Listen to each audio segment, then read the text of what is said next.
And whichever way you look at it, this has got to be one of the greatest T20 matches you will ever see. Even though it's such a short history, I think it's spread out over a longer time frame and you'll still come up short with most games that have been played so far.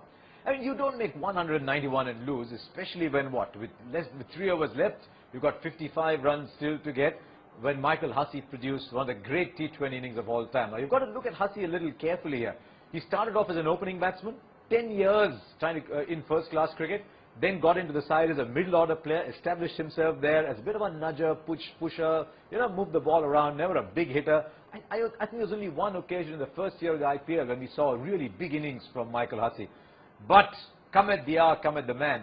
And some of you have been following this blog or following some of the stuff I've written know I'm a great fan of attitude. And I think we saw attitude on display here. No game is over till the last ball is bowled, and no game is ever over till Michael Hussey is out.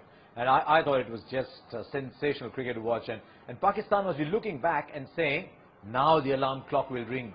Now I'll wake up in a sweat and discover that it was actually all a nightmare. And for once, you cannot accuse Pakistan of just giving up the game. Sometimes they do that with their attitude. You just sense sometimes that Pakistan are not in the game. On other days, you never quite know. But today, they were in it full time. And winning the toss and batting first was probably the best thing that could have happened to Pakistan, even though they were put in.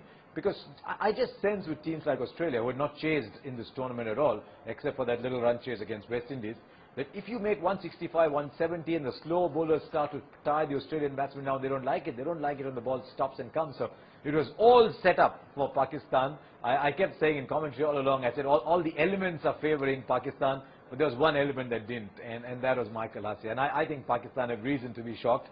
I think if I was a Pakistan supporter, I'd be shocked for a very long time. But I thought for all the blogging that I'm doing, I thought the best line on it all came on Twitter very soon after I had after it finished the game. And I think he was someone from Pakistan tweeting, and he said, "We played like cornered tigers," which of course was a great line made famous by Imran Khan at the '92 World Cup. He said, "We played like cornered tigers, but Hussey came with a rifle along." So no shame to Pakistan for losing that game, but it just lifted the level of the ICC World T20 to a completely different plane.